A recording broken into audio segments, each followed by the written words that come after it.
तो तुम्हें कोई भी परेशानी, किसी भी तरह का चिंतन विक्षेप में नहीं आना चाहिए कि नाम जप के लिए जैसे बने, जैसे जबरदस्ती जिह्वा से आप नाम उच्चारण, यहां जिह्वा की बात करें, केवल जीभ से अभ्यास तुम बना लो, जो नाम तुम्हें प्रिय लगे या जो गुरुदेव ने दिया हो। जीभ के द्वारा प्रभु के नाम की आवृत्ति अगर निरंतर होने लगे तो बहुत जल्दी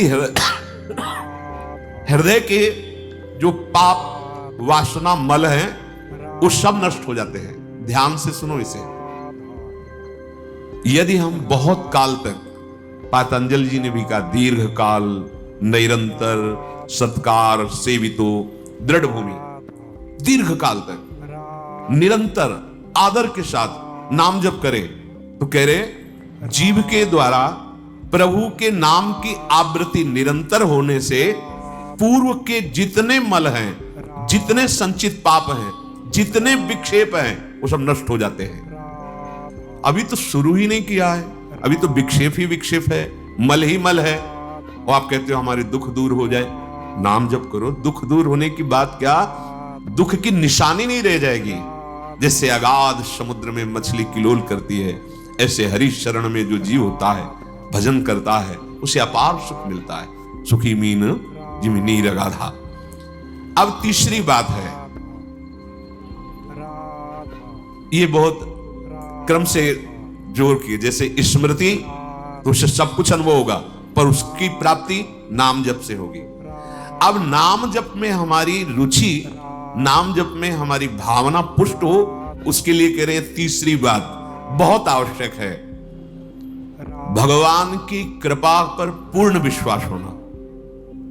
ये तीसरी जो बात है, ये बहुत जोर की बात है, कृपा पर विश्वास हो जाना।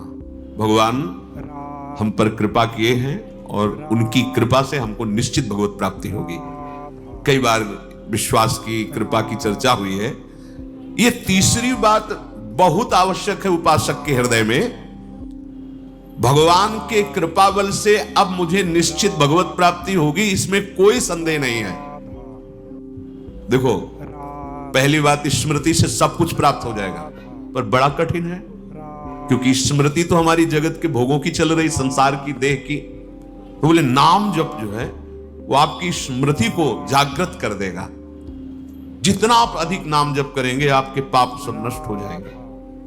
तो नाम जप में भी बराबर तो हिम्मत नहीं पड़ रही, आध घंटा थोड़ा समय नाम जप। कोई साधु महात्मा एकांतवास करके 24 घंटे प्रयासरत, उनकी बात हो सकती है। हमें तो जब मिला समय तब भले नाम, अभी इतना अभ्यास नहीं। तो बोले निरंतर नाम जप और स्मृति दोनों को जागृत करने की सामर्थ्य तीसरी बात में है। भगवान की हम पर बहुत कृपा है। भागवत में भी एक जगह कहा है कि जो भगवान की कृपा का अनुभव करते हुए प्रारब्ध के अनुसार दुख सुख आता है, उसे भोग लेता है, शिकायत नहीं करता, उसमें विचलित नहीं होता है, और हर समय भगवान की कृपा का, हमारे ऊपर बहुत कृपा है, तत्ते अनुकंपा, ये श्लोक ऐसा है। उसे भगवत प्राप्ति ऐसे हो जाती है जैसे पिता की संपत्ति पर पुत्र का अधिकार स्वयं हो जाता है। ऐसे हर समय भगवान की कृपा का अनुभव करना बड़ी कृपा है हमारे ऊपर। जो दुख सुख आवे उसे सह लेता है, भगवत चिंतन, वो निश्चित भगवत प्राप्त हो जाता है। तीसरी बात हृदय में बैठा ली कि भगवान की कृपा बल पर भगवत प्राप्ति बिल्कुल निश्चित हो गई मेरी। ये मानने में क्या जाता है तुम्हें? तो आप कह दो कि हमारे अंदर तो विकार हैं, अभी भजन नहीं। भगवान की कृपा बल की बात कर रहे हैं। पहली स्मृति, दूसरी नाम जप, तीसरी बात करें कृपा बल पर। उनकी कृपा से क्या नहीं हो सकता? कहो कृपा ते कहा ना हुई। अरे वो मुख से वेद पढ़वा दे, लूले लंगड़े से सुमेरु पर्वत फंदवा दे, छोटे सांप के बच्चा से गरुड़ को खा जाए। भगवान भगवान। तीसरी बात बहुत जोर की है, जिसमें दोनों बातें आ जाएंगी, निरंतर नाम जप और भगवत स्मृति भी आ जाएगी। प्रभु के कृपा बल से प्रभु की प्राप्ति में अब कोई संशय नहीं है। ये भी सुबह कहा था जो साथ पास, ये तुम चिंता मत करो, बस जो हम कह रहे हैं निषेधात्मक जो बातें, उनको तुम मत करना, तुम पड़े रहोगे तो भगवत प्राप्ति हो जाएगी, क्योंकि हम हैं किनके? श्री जी के। यहां जो भी आप छोटी सी भी चेष्टा कर रहे हैं, बहुत बड़ा भजन हो रहा है, महल में है, वृंदावनेश्वरी के धाम में है, एक छोटी सी भी चेष्टा, जैसे कहीं सोनी लगा दिया, कुछ भी जो भी चेष्टाएं कर रहे हो, खान पान संबंधी भी जो चेष्टाएं कर रहे हो, आपका भजन या फिर स्वार्थ आपने भजन गए, तुम चिंता मत करो भगवत प्राप्ति की। ये हम केवल निजी जनों से नहीं, माइक से कहे कई बार कि आप सबको निश्चित भगवत प्राप्ति होनी, इसीलिए प्रभु ने धाम बुलाया, सत्संग सुलाया। अगर प्रभु को अपनी प्राप्ति न कराना होता तो संयोग क्यों देते? हम फंसे होते माया प्रपंच में। तो तीसरी बात कि अब हमें कोई संशय नहीं, मेरे को भगवत प्राप्ति निश्चित होगी, क्योंकि मुझे भरोसा है श्री जी का, मुझे भरोसा है वृंदावन का, मुझे भरोसा है आचार्य और गुरु का। अब ये बातें हमें डर पाओ मत। हाँ, हमारी कमजोरी है, हम अभ्यास कर रहे हैं भजन का, पर अब मुझे ये नर्क स्वर्ग अपवर्ग आस नहीं, ये आ गया भरोसे से, ये कृपा का भरोसा हुआ तो ये बात आ गई। मानो भगवान की प्राप्ति बस मेरे को हो ही गई, ऐसे रोज सोचना है।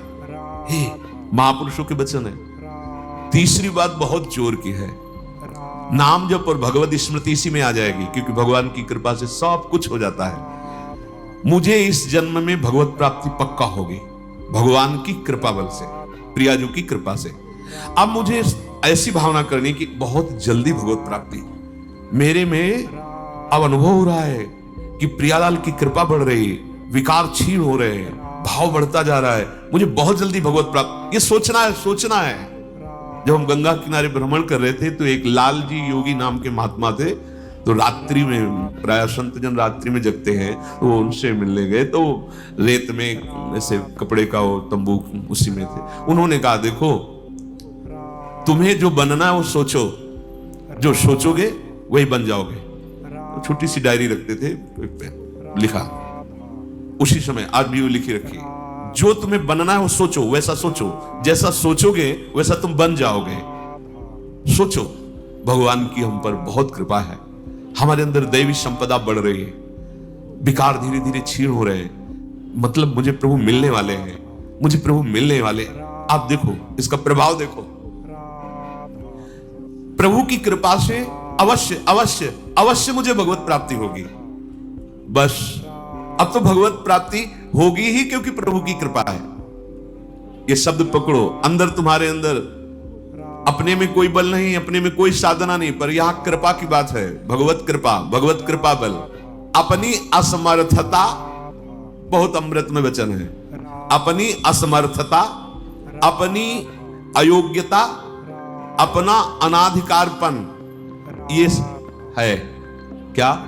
मैं अधिकारी नहीं हूं भगवत प्राप्ति का, मैं योग्य नहीं हूं भगवत प्राप्ति, मेरे में कोई सामर्थ्य नहीं, ये है। पर भगवान की कृपा से मुझे इतना विश्वास हो गया कि मुझे भगवत प्राप्ति होगी। अब क्या समस्या है? देखो, बहुत आनंद की बात है, मुझे भगवत प्राप्ति होगी भगवान की कृपा से, श्री जी की कृपा से। ये शब्द इतना असीम प्रभावशाली है कि आप जो ही ये बात हृदय पे लाएंगे तो आपके सारे दोष, विकार, विघ्न, अड़चने, बाधाएं ये नष्ट होती चली जाएंगी। ये देखो महापुरुषों के अनुभव होते हैं। मत चित्ता सर्व दुर्गाणि मत प्रसादात तरिष्यति, भगवान कह रहे हैं, मत चित्ता सर्व दुर्गाणि मत प्रसादात तरिष्यति। सारे के सारे विघ्न, सारे के सारे दोष, सारे की सारी भगवत प्राप्ति में जो अड़चने हैं वो भगवान की कृपा प्रसाद से नष्ट हो जाएंगी और मुझे भगवत प्राप्ति होगी। मत चित्ता सर्व दुर्गाणि मत प्रसादात, साधन प्रसादात नहीं कह रहे हैं, समझो, मत प्रसादात तरिष्यति, तू तर जाएगा मेरे कृपा से। ये मेरे प्रभु की घोषणा है कि मेरे प्रसाद से, मेरे अनुग्रह से तुम्हारे सारे विघ्न नष्ट हो जाएंगे और तुम त्रिगुणात्मिका माया को लांघ करके मेरे को प्राप्त कर लोगे। बस मेरी कृपा पर विश्वास करो, मेरी कृपा पर मत चित्त बन जाओ, अपने चित्त को मेरे में अर्पित कर दिया। प्रभु की कृपा का भरोसा इतनी जल्दी दिव्य सद्गुण लाता है, ये पक्की बात है। जो दिव्यता आती है भागवती, वो भगवत कृपा से आती है, और ये कृपा तभी अनुभव में आती है, तो पर अनुभव में तभी आती है जब ये बात आ जाती है कि मैं असमर्थ हूं, मैं अयोग्य हूं, मैं अनाधिकारी हूं। पर भगवान की कृपा है, प्रभु की कृपा है हम पर, अब मुझे निश्चित भगवत प्राप्ति होगी। ये तीन बातें जीवन में आना बड़ा कठिन होता है। असमर्थ हूं, अयोग्य हूं, अनाधिकारी हूं। जब ये बात आ जाएगी ना तो तृणादपि शुनि चिन्ह अपने आप आ जाएगा, अपने आप पूरा सूत्र भागवती उतर जाएगा, क्योंकि मैं अनाधिकारी हूं, मैं योग्य नहीं हूं। पर भगवान कृपा का यह है कि उनके नाम, उनके रूप, उनके धाम, उनकी लीला की तरफ ये हृदय जा रहा है, वो अपनी तरफ घसीट रहे, पर मैं अनाधिकारी हूं। इससे क्या होगा? अहम खत्म हुआ, दैन्यता जागृत हुई, और भगवद आश्रय होने से हम जिसका आश्रय लेते हैं उसका प्रभाव होता है। जैसे अभी हम शरीर का आश्रय लिए, तो देख लो हालत क्या की हुई है। ये शरीर, ये संसार विषम कहा गया है। देखो कैसी हृदय की जलन, अशांति, भोग, वासनाएं, ये सब किसके आश्रय से? शरीर आश्रय से। अभी भगवद आश्रय, अंदर से भगवद आश्रय, अंदर की बात है। यहां मैं अनाधिकारी हूं, योग्यता मेरे में नहीं है, मैं किसी योग्य नहीं हूं, पर प्रभु की कृपा हम पर है, निश्चित मुझे भगवत प्राप्ति होगी। कह रहे इसका इतना बड़ा प्रभाव है कि इसमें जो सामर्थ्य जागृत होती है, भागवतिक सद्गुण जागृत होती है, वो किसी साधना से नहीं, इससे बढ़कर कोई दूसरा उपाय नहीं है। विश्वास भगवत कृपा पर। तुलसीदास जी भी महाराज कहते हैं कि वस्तुतः मेरे में कुछ नहीं है, पर है तुलसी प्रतीत एक प्रभु मूर्ति कृपामयी है। मेरे में ऐसा कोई सद्गुण नहीं कि मैं अपने प्रभु को रिझा सकूं, पर यह विश्वास है कि मेरे प्रभु कृपा में है, कृपा मूर्ति है। अपने साधनों पर जो विश्वास करता है, अपनी जितेंद्रियता पर जो विश्वास करता है, वो गिर सकता है। लेकिन जिसको अपनी अयोग्यता का भान हो गया है और प्रभु का भरोसा हो गया है, उसे कोई नहीं गिरा पाएगा, पक्का। बच्चा बन जाओगे, अयोग्य हूं, पर आपका भरोसा, तो कोई प्रश्न नहीं आएगा जीवन में। अगर प्रश्न आता है तो आप वाणी से बच्चा कहते हो, लेकिन अंदर अहंकार है, वो अंतर्यामी सदगुरु जानता है। मोमन कबहु तुम्हें ही ना लागो, ज्यों छल छाण स्वभाव निरंतर रहत विषय अनुराग। अगर हम अपने साधन की बात करें तो वह अच्छा साधन तो विषय का कर रहा है मन। देखो हम कभी पद्मासन लगा के किसी विषय का ध्यान नहीं करते, बहुत सुंदर बात। मोमन कबहु तुम्हें ना लागो, ज्यों छल छाणी स्वभाव निरंतर रहत विषय अनुराग। भक्ति में तो छल कर रहा है, लेकिन विषय चिंतन में छल नहीं कर रहा, ईमानदारी से, सच्चाई से विषय चिंतन कर रहा है। मेरा मन हे प्रभु कभी आप में ऐसे नहीं लगा जैसे विषय में ये छल छाड़ कर स्वाभाविक लगता है। विषय में कभी किसी को मन लगाना नहीं पड़ता है। देखो, विषय में कभी किसी को मन लगाना नहीं पड़ता, स्वाभाविक लगा रहता है, निरंतर लगा रहता है और अटल लगा रहता है। देखो, अटल का मतलब बस वो यही शब्द स्पर्श रूप रस गंध इन्हीं में घूमेगा। कभी वो हट करके ऐसे प्रभु में लगा जैसा विषयों में लगा है। ज्यों छल छाण स्वभाव निरंतर रहत विषय अनुराग्यो। मेरे मन की दशा, मेरे इंद्रियों की दशा आपके अनुकूल नहीं है प्रभु, ये विषय के अनुकूल है। पर प्रभु मेरे मन में एक विश्वास हो गया है कि आपकी मूर्ति कृपामयी है और जीव ने नाम की ओट ली है तुलसी प्रतीत एक प्रभु मूर्ति कृपामयी है, और नाम की ओट जीव ने ले ली है। बस अब सब कुछ हो जाएगा। चौथी बात, प्रत्येक प्राणी में, संसार की प्रत्येक वस्तुओं में मेरे प्रभु समाये हुए हैं। यहां सिद्धावस्था आती है। ये तीन बातें बहुत जोर की। पहली भगवत स्मृति, इसी में सब कुछ हो जाता है, पर बड़ा कठिन है। इसलिए नाम जप जिह्वा के द्वारा, उसमें भी बहुत, कहां रोज नाम महिमा सुनते हैं, इतनी प्रीति कहां हो रही? तो बोले तीसरी बात पकड़ लो, कि हम पर प्रभु की बहुत कृपा है और भगवत कृपा से मुझे इसी जन्म में मुझे भगवत प्राप्ति होगी। चौथी बात, ये बहुत ही आवश्यक है, क्योंकि अगर ये नहीं तो भजन करना कठिन, बचाना कठिन, पचाना कठिन। इससे भजन तुम्हारा पच जाएगा, तुम सिद्ध हो जाओगे। जैसे चावल सिद्ध हो जाता है तो कहीं भी दबाओ उसमें कड़ापन नहीं रहता, ऐसे जो सिद्ध हो जाता है तो उसके हृदय में कठोरता नहीं रहती। प्रेम से द्रवित हृदय होता है। कठोर हृदय में ही काम, क्रोध, लोभ, मोह, मद मत्सर रहते हैं। शुष्क हृदय में, द्रवित हृदय में नहीं रहते। प्रत्येक प्राणी, संसार के प्रत्येक वस्तु में मेरे भगवान विराजमान है। कोई ऐसी जगह नहीं जहां भगवान ना हो। ये बैठालना है, हमें दिखाई दे रहा है, माइक है, दिखाई दे रहा है ये, लेकिन जब सृष्टि नहीं थी तो माइक नहीं था। जब सृष्टि नहीं रहेगी तो माइक नहीं रहेगा। बीच में माइक जो दिखा रहा है कौन?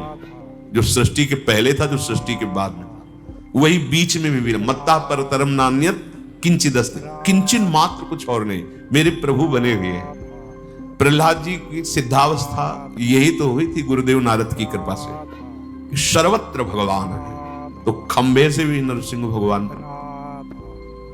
नामदेव जी कुत्ते से भगवान को प्रकट कर लिया, श्वान में भी भगवान, भूत में भी भगवान। ये चौथी सिद्धावस्था है। उपासक को ये विचार हर समय रखना है कि हमारे सामने जो वस्तु है इस रूप में भगवान ही है, कुछ भी ऐसा नहीं, सब कुछ स्वयं भगवान बने हुए हैं। सच्ची बात है, वही बने हुए हैं। ये छुपा छुपी का खेल खेल रहे हैं, बस आपको पहचानना है। मैं फिर दोहरा के बात कहता हूं, आप इस बात को पकड़ लीजिए। आपके सामने कोई भी कार्य की वस्तु आए या व्यक्ति आए या दृश्य आए, आपको सबसे पहले उसमें भावना करनी है, मेरे प्रभु विराजमान। जैसे हरिवंश महाप्रभु क्रूर है, पापी है, दुष्ट है, संभाषण योग्य भी नहीं, पर उसके हृदय में राधा वल्लभ लाल हैं, भावना को, ये बहुत जल्दी काम बन जाने वाली बात है। मानो आप गृहस्थ में, आपका लड़का सामने आया, आपकी पत्नी सामने आए, आपके कोई मित्र सामने आए, आपको पहले याद करना है इनके हृदय में राधा वल्लभ लाल विराजमान। वस्तुता वही है पूरे, पर हमें पहली भावना करनी है। जब वृक्ष सामने, ये वृक्ष तो है, पर इस वृक्ष के अंदर प्रभु हैं। अगर प्रभु ना होते तो इसकी सत्ता ही नहीं है, प्रभु विराजमान। अब मेरे इष्ट देव इसके हृदय में विराजमान है, पर मुझे जो स्वांग करने को मिला है, पिता का, पुत्र का, जो भी, बिल्कुल स्वांग वैसे ही करना है। अगर मालिक का स्वांग करना है तो हम नौकर से बर्ताव वैसे ही करेंगे, जैसे पुत्र से बर्ताव, पत्नी से बर्ताव, पर अंदर भाव देखना है, मेरे प्रभु इसके हृदय में विराजमान है, मुझे ये सेवा दी है। आपका यदि स्वांग सही निकला, देखो स्वांग सही निकलने का मतलब आप में ये कभी भाव नहीं आना चाहिए कि मैं पिता हूं, पिता का स्वांग कर रहा हूं, सामने आराध्य देव पुत्र के रूप में, तो डांटना भी वो पूजा हो जाएगी भगवान की। महाप्रभु चैतन्य देव जी के पिताश्री को स्वप्न में एक दिन एक दिव्य महापुरुष प्रकट होकर बोले, ये तुम निमाई को डांट रहे थे, पता है वो कौन है? डांटना ठीक नहीं। तो उन्होंने कहा, देखो प्रभु आप कौन है तो मुझे पता नहीं, पर हमारे पुत्र रूप में वो आए हैं, तो अभी तो डांटा, अगर आवश्यकता पड़ी तो चपत भी लगाएंगे, क्योंकि ये सौभाग्य देने के लिए प्रभु आएंगे। तो हमें जो स्वांग मिला है वो तो कर रहे हैं, पर सामने देखना है कि गुरु का स्वांग दिया है, पर स्वयं जगत गुरु सामने शिष्य रूप में बैठे हैं। पुत्र, पत्नी, परिवार, व्यवहार, मेरे प्रभु इन रूपों में विराजमान है। तो सच्ची मानिए, ये चार बातें यदि आप अपने जीवन में ले आए तो भगवत प्राप्ति तो एक ही बात में हो जाएगी, किसी एक बात में। चारों में इतनी सामर्थ्य है, किसी एक में यदि आपकी स्मृति निरंतर तो भगवत प्राप्ति, नाम निरंतर जब तो भगवत प्राप्ति, और दृढ़ विश्वास किसी जन्म में मेरे को भगवत प्राप्ति हो जाएगी, भगवत कृपा से तो भगवत प्राप्ति, और सब में भगवान की भावना तो भगवत प्राप्ति। और जिसमें चारों ये पूर्ण हो गए तो सिद्ध महापुरुष हो जाता है। जीवन की परम सार्थकता इसी जन्म में भगवत प्राप्ति।